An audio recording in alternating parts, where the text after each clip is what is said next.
Welcome to Extreme Genes, brought to you by the Church of Jesus Christ of Latter-day Saints. This week on Extreme Genes Family History Radio, I'll talk to a South Carolina woman who found a letter written by her revolutionary ancestor. How did she do it? Well, by using a tip she heard on Extreme Genes. Hi, it's Fisher, and you're going to want to hear Bonnie Wade Musia's story about her heirloom discovery.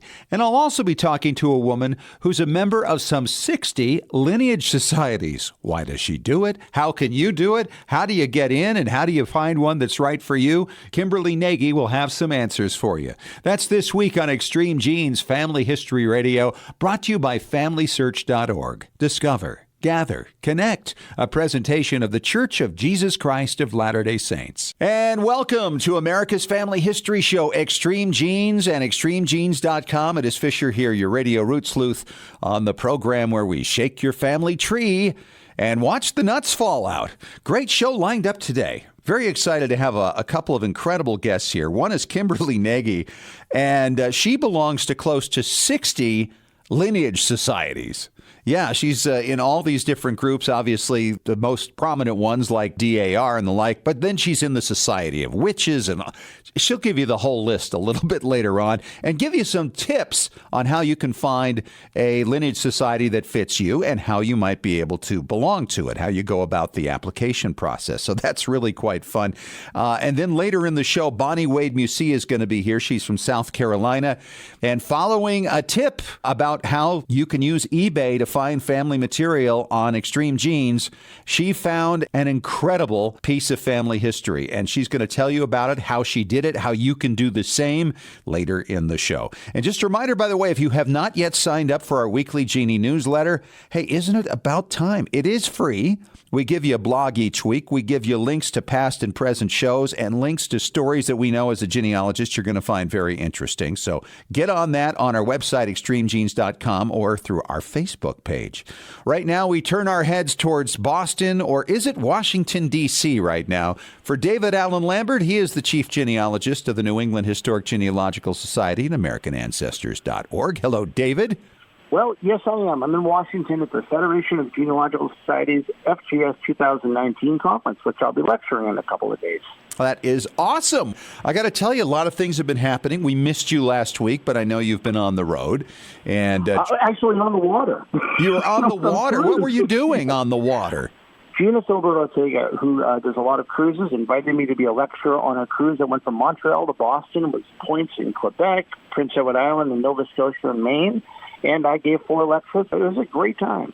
And I heard you had quite an experience, though, in one stop on this cruise. It was actually in Sydney, Cape Breton, Nova Scotia. That's where my great-grandparents moved to in 1910, lived there until my great-grandfather died in 1928. But I stopped by the house, Fish, that my great-grandmother died in 1919. I just discovered it recently. It's still standing. And I even knocked on the door, and they let me walk around the house. How cool is that? I knew that she died from the newspaper report between the kitchen and the living room. The original fireplace, the maple fireplace with the cast iron and the mirror, is still there. In the kitchen, adjoining room has a closed-in wall now. It's an office now for a computer company. But in 1919, it was the Lambert home. That's incredible. What a great experience. And then I had a nice find this past week. I was using the theory of family relativity, which is an incredible new tool from MyHeritage, and found a third cousin from Sweden. And wouldn't you know that when they linked back to show us who our common ancestors were, and I've long known who they would have been, it showed that they had a photograph of my second great-grandmother that nobody on this side of the pond had ever seen. Yeah, somebody in Sweden had it. They even had a picture of my great-grandmother who came here in 1910 and pictures of 4 other siblings. So it was really an incredible find. It was pretty exciting. I don't know. I think the genealogical Emmy for prizes is going to be a close one with my family Bible and your Swedish photographs, kid. That's amazing. Isn't that fun? So let's get on with our family histoire news today. Where do you want to start, David? Well, here at FGS this morning, they made an announcement. In 2020, in Kansas City, Missouri, that will be the last FGS conference. They are now merging with NGS. And in 2021, there will be a conference in Richmond, Virginia, which will be under the National Genealogical Society, and FGS will now merge into that company. Wow. So it's going to be known as NGS at that time, the National Genealogical Society. The FGS name is going away. Pretty much that's what it is. There are still some things that are ironing out, but that's the way it looks, and that's the buzz here in Washington. Sure. And NGS has been around since 1903, so it's only practically second to NEHGS where I work, which we started in 1845. Both around the block quite a bit. I'll tell you, I read a lot of my exciting news on extremegenes.com, and I love that story about the return sword. That is amazing. And even though it happened a long time ago, the new connection of them refinding the descendants is amazing. Well, the story goes something like this, and you can read it all on extremegenes.com because it is an amazing story. But during the Civil War, there was a Union officer that was captured, and of course that meant he had to present his sword to his captor. After the war, the captor wanted to return the sword to the officer he took it from. Never was able to find him. Finally, like 35, 40 years later, a descendant was able to obtain the sword and was very excited about that. And in the process, he created a cane with a gold top to it with an engraving about what the situation was. Well, that cane was eventually lost and reemerged in California just a short time back. And the person who wound up with this cane, finding it in an attic or something like that, tracked down the descendant of the person that the cane was intended for and returned it to them. And that person had a photograph of his ancestor with the cane back around 1902. It's a Civil War story that just goes full circle over 150 years. It's crazy. That is incredible. Well, a gentleman out on the West Coast got annoyed that there was a place called Confederate Corners because that wasn't the name before a family of Confederate veterans settled there. He contacted the U.S. Board on Geographical Names, and they changed it. Yeah. And this board is only like 2 or 3 people in the federal government, and they get to decide when it's appropriate to change a name of a location and what name they should give it. So, yeah, that's a kind of a powerful little board. That would be very nice. How about Lambert Corners or something like that? Or Mount Fisher, something like that. I think that's good. Well, I'll tell you, Lambert Corners, I wonder if there's an intersection near my library in Brockton. Maybe that Yes, can work on that. of course, they're already naming things after you. What am I thinking? All right, David, you're coming back later. We're going to do an Ask Us Anything about ancestral homes today, and looking forward to that. So we'll check in with you in about a half an hour. Sounds great. And coming up next, we're going to talk to Kimberly Nagy. She belongs to close to 60 lineage societies. She'll give you some great tips on how you can find a lineage society that fits your needs and interests and the best ways to apply for them. Lineage societies. And I figure, if we're going to talk about how you get into them and what's out there, you might as well talk to somebody who's in something like 60 lineage societies. And I have that person on the line right now. She's Kimberly Nagy, and she loves helping other people get into these organizations. How are you, Kimberly? I'm doing well, Fish. Thank you. What is this obsession you have with lineage societies? Over 60 or somewhere around there? It is somewhere around there, yes. I started joining in 1980 when I joined the Daughters of the American Revolution. Mm-hmm. And it just sort of took off from there. I like to say that the DAR was my gateway drug into lineage societies. Now, do you actually attend meetings for all of these? I do for many of them, yes. Okay. All right. Many societies only meet once a year. In April, we have something known as Lineage Week, when there are several national meetings in Washington, D.C. Yes. So I do attend meetings there, but I also attend meetings at my local level. So my Daughters of the American Revolution local chapter, we have meetings almost every month that I go to. All right, let's talk about the organizations you're in then. I mean, I just want to hear, because some of these have got to be, a little obscure. Some of them are a little, they'll be less well known. Right. Okay. So what are they? Do you want the whole list? No, just some of the more interesting ones. All right. There's Colonial Dames of the 17th Century, the Society of the Descendants of Colonial Clergy, anyone who was a minister in the colonial period. My favorite, of course, is the Associated Daughters of Early American Witches. Yes, of course. Everybody's got to belong to that. Oh, we have people that have witch envy. They would love to have a witch in their family tree. Of course, yeah. So really there is a society for pretty much anybody who has an ancestor. They're essentially actually is, yes. Yeah, that's great. And so you like to help people do their own applications. You do your own. I guess the goal each time would be to get in on the first run, right? Yes. And some are easier than others. Of course, it depends on how far back you have to trace and obviously what the standards are of the organization. For instance, I know there's one, it's called the Society of the Friendly Sons of St. Patrick.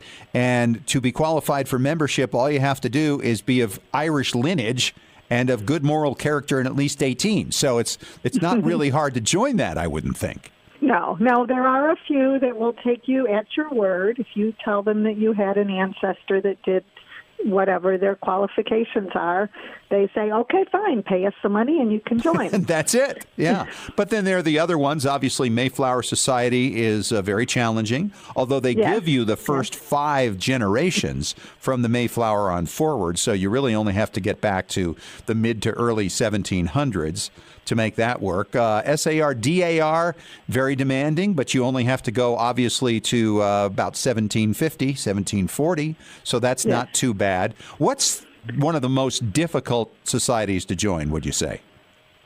Well, there's a group of societies known as Old World societies, and these societies require documentation of lineage back to someone, usually royal lineage, such as descendants of Charlemagne, Baronial Order of Magna Carta, and obviously since those go so far back, it's harder to join them. Could take a couple of years just to join it. Yes, or more. Sure. I'm still looking for my royal connection. So do you have some society that you're targeting right now and you're thinking, I want to be in that? Well, I would really like to join the Mayflower Society. I have ancestors back to the 1620s in Plymouth Colony, but they, I think, stood on the shore as the Mayflower pulled away, and they waved goodbye and said, we'll join you on the next boat. Okay, that's too bad. Okay, yeah, that would be a good one to join. Mm-hmm. So what advice would you give to people as they're considering why they might want to join a lineage society? Well, I'd ask them to find a society that interests them, either based on the type of ancestor that it honors or the type of work that the society itself does. Some people join societies because they're interested in the charitable mission of that particular society. Mm-hmm. Obviously, they need to have a qualifying ancestor. If someone were to come to me and all of their family came over in the early 1900s, well, it's going to be hard for them to join something like the DAR. Yeah, that might be a little challenging Mm-hmm. if all of them did. But, typically, like in my case, I had a lot of immigrants, but I did have an early American line. So I got like 5 that could get me an SAR. And I've got 4 that were on the Mayflower, so that all worked out pretty well. And then, of course, you get people, like you say, based on their occupation, not necessarily where they were from or when they got here or how they got here, but their occupations. And that's kind of interesting. Yes, we have several societies like that. There's the Guild of Colonial Artisans and Tradesmen, which honors ancestors who just were the basic working people. They were blacksmiths, or they ran the sawmill, or the neighborhood tailor. So that's kind of a fun organization to join. Well, it's certainly fun as far as the ancestors go. What does the group actually do? That group actually offers scholarships for people learning some of the early trades, as well as they will provide money to places like Colonial Williamsburg, that does a living history demonstration of those types of trades. It's funny you mentioned that. I have a connection to the Du Bois family of upstate New York, and they do annual scholarships as well for young members who can prove their lineage back to the early Huguenot Du Bois family. So it's really pretty common, isn't it? Yes. So when you're giving advice to somebody as to which organization to get into and they've decided on what they want to do, how do you help them then with the application? Well, each society is a little bit different in terms of how you actually put the application together. But almost all of them require documentation of the lineage. This is, after all, a lineage society. Right. Mm-hmm. So they will need to gather the same types of documents that you would do just for genealogical research. Birth certificates, marriage certificates, death certificates, census records, probate records. The most important thing is to prove the linkage between generations. Right, and that's where SAR and DAR are real sticklers. They got to make sure that you got the right person, that there's enough documentation. Otherwise, it's a no-go. Mm-hmm. It's absolutely right.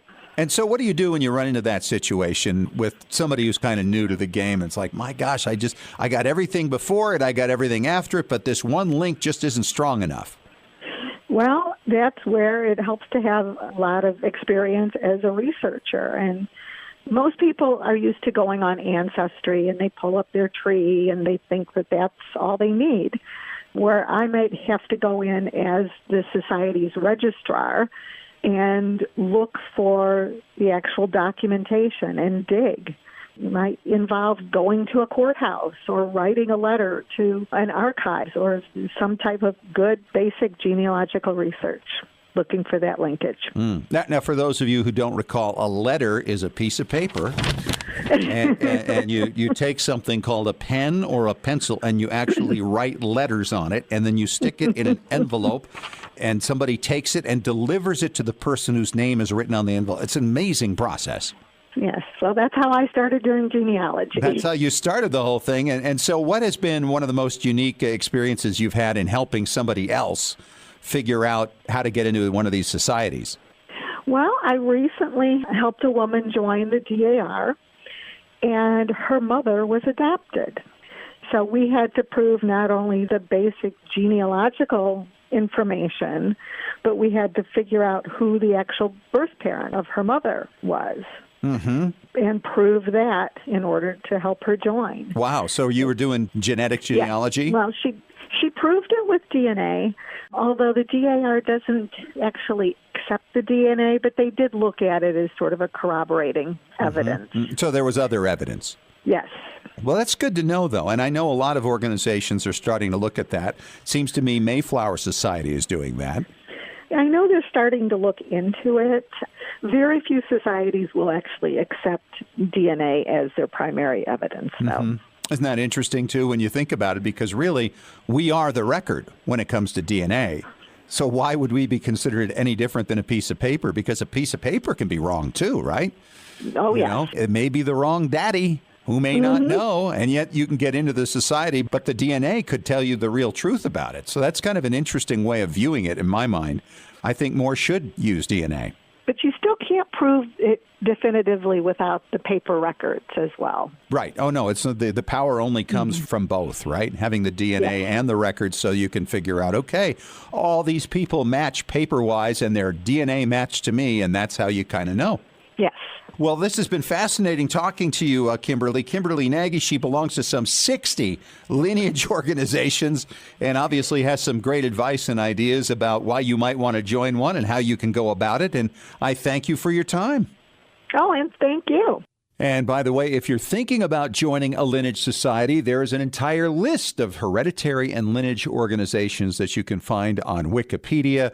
And as we talked about, there are so many of them. So they have them listed alphabetically. You can go through the entire group and see which ones you might be qualified for, which you might be interested in, what the requirements are to be included in the organization. They have that as well. And they link to the websites of most of these places. So it's a great way to go if you're interested in a lineage society. Check it out. And coming up next, I'm going to talk to Bonnie Wade Musia. She is from South Carolina, and she followed a little advice on Extreme Genes about eBay and found genealogical gold. For anybody who's been following the show for any time at all, you know what I feel about putting your search terms out on eBay and seeing what you can find.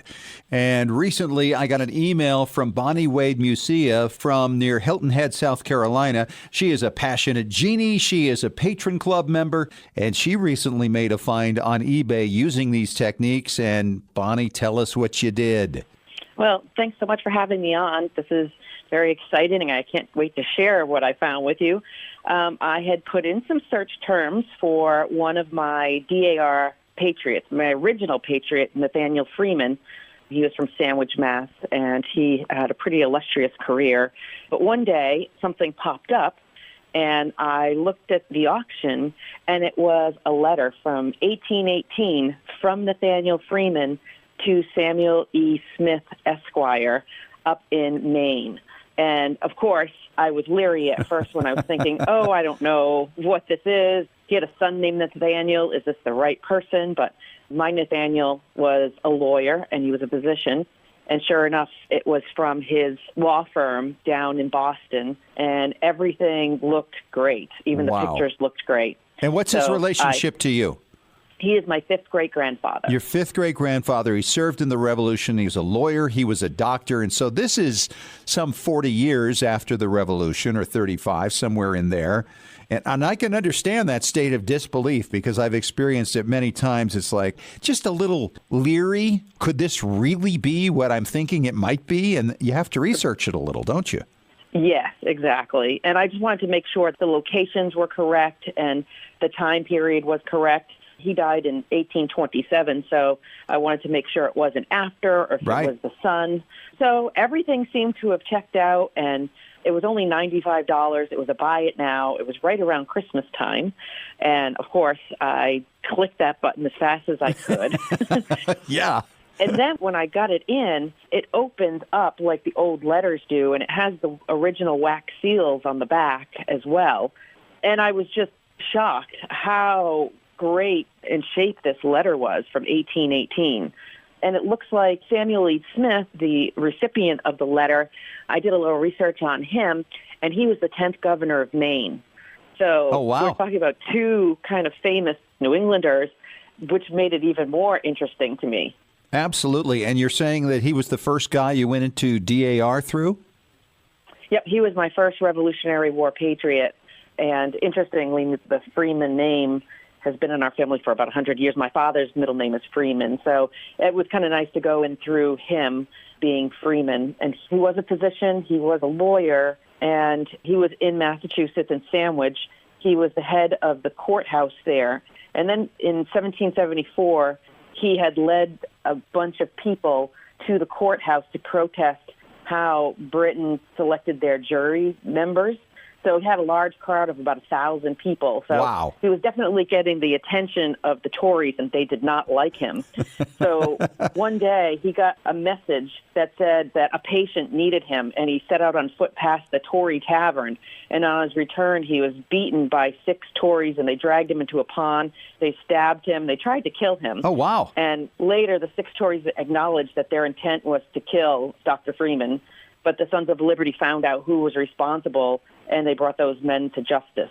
Later, he served on the Massachusetts House of Representatives in 1775, and then again in 1778 and 1780, and then became a congressman in 1795. Wow. So he was very vital in the founding of our country and things like that. So to go in on him was kind of special just because of kind of what he did and who he was. How many years ago did you go in on him for DAR?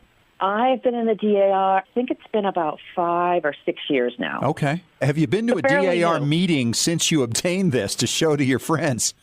Yes, I brought it to some of the state conferences and such. I'm on a number of state committees now, and I showed it to some of the people there, and they were just like flabbergasted. They're like, oh my gosh, why did you do that? How did you do that? And I told them about eBay and the search terms, and hoping that I could tell them, you need to do this as well. This is great. Right. And that's the thing. I mean, nobody's really competing with one another to find ancestral things. They're almost specifically made for each of us, right? And right, exactly. What a great find. So you put in as your search terms just Nathaniel Freeman, or did you add something more to it? Nope. I just put in Nathaniel Freeman just to see what came up. And of course, I've gotten some other hits that weren't anything pertaining to him. I may have put Massachusetts or something, too. I'd have to go back in and look. But when that came up, I scrolled through. Of course, when you scroll through all your alerts that you get on different topics, you can tell if something's kind of not relevant or if you get one that's relevant, you really make you kind of click on it and look. From the time you entered the search term on eBay to the time you found this, how much time had passed? It really wasn't that long. I want to say it was within months. It was definitely within a year. Wow. Yeah. That's fantastic. I have found things relating to the New York Veteran Firemen's Association that my great-grandfather belonged to. I found all 4 of my dad's high school yearbooks. They weren't obviously his originally. They belonged to a classmate, but he had signed them all. And I found a film of him playing in a big band in the 1930s on eBay after finding it and seeing it on YouTube, which was a crazy way to do it. I mean, there are just so many things you can find there. A signed document from a company from my second great-granduncle, who was a millionaire shipbuilder in New York City and was a partner with Commodore Vanderbilt. I mean, wow. The list just goes on. And, you can put in as many terms as you want.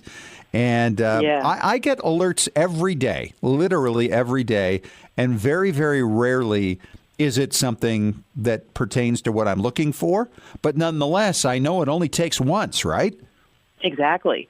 It only takes that one gold mine to find, and you could have thousands of alerts over the course of a year. But if you find something like this, that is really irreplaceable, and it's something so special to know that my great-grandfather held this letter and wrote this out in his own handwriting, and his signature is on there. You can just imagine the pen he was writing with, the ink well and everything.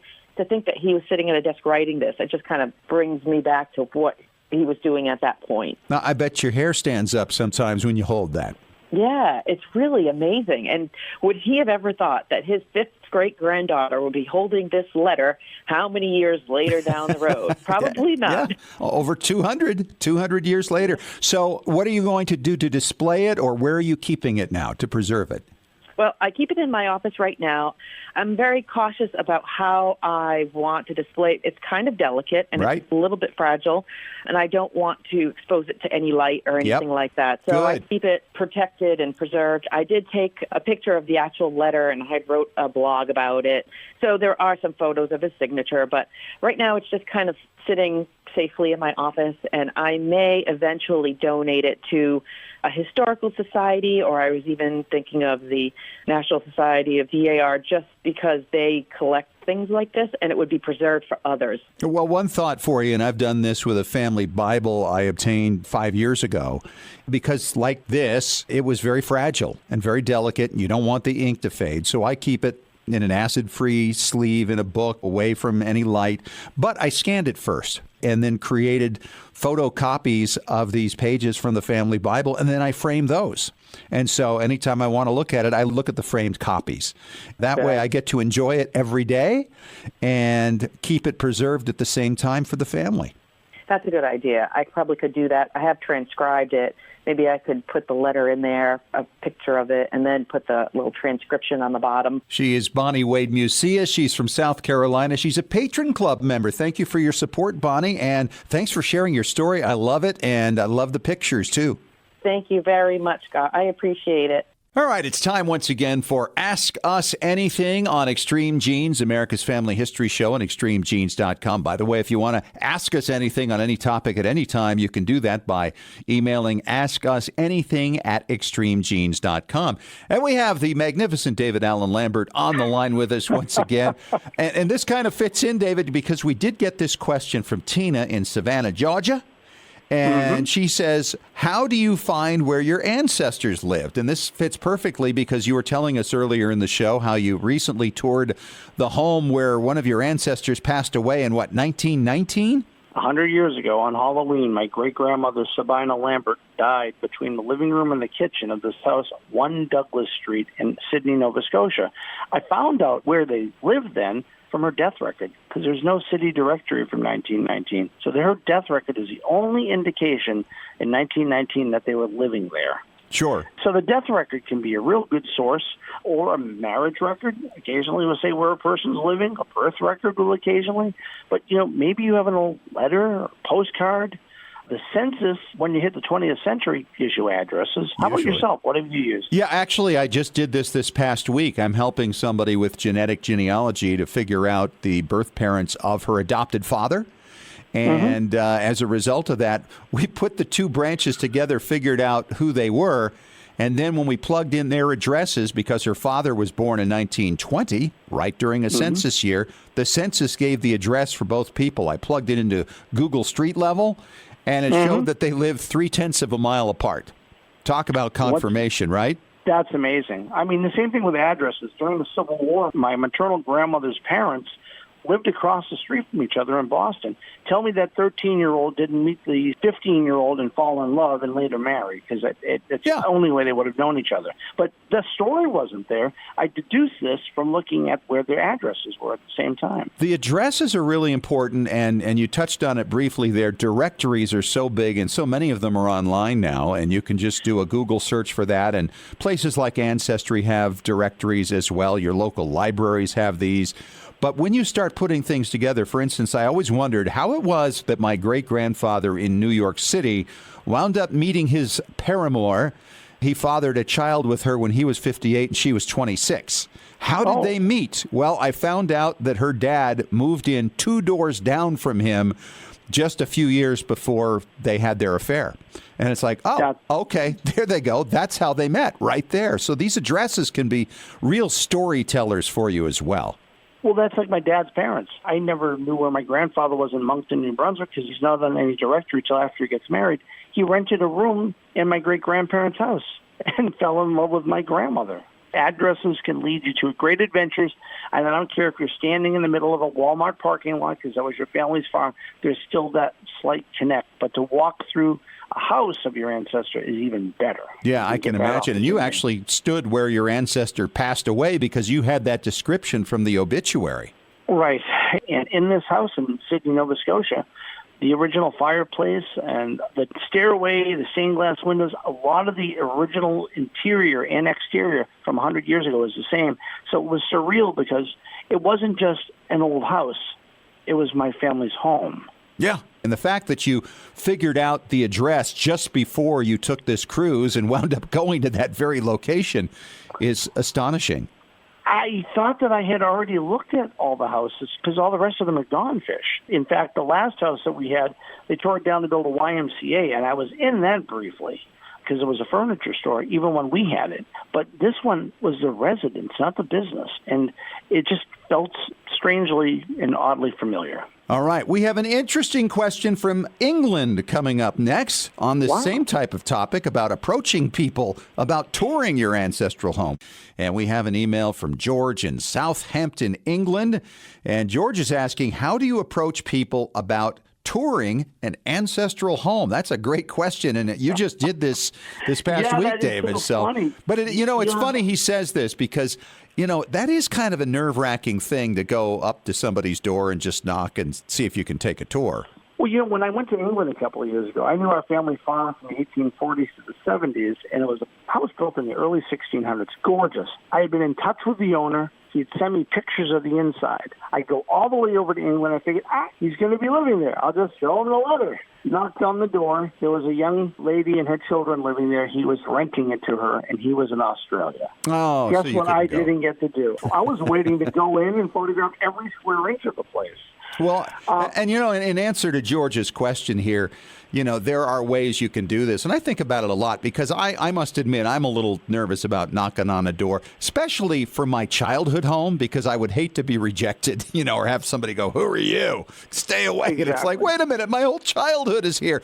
You don't want people to think that you're there to scope out the house or whatever. So you might want to bring an identification card with you or photographs of the old home with you in it so that they know that you are who you say you are.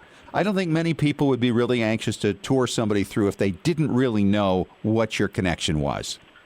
So I had a similar thing. When my mother was dying of cancer, I was photographing all the places she lived. And with the house she lived in World War II, I'm on the porch about to ring the doorbell, and this door swings open. This big guy comes up and goes, "What are you doing on my property?" I'm really mad. And I'm like, my mother lived here. Here's a picture of her shoveling snow here in 1942. He goes, "Oh, nice to meet you. Would you like to come in?"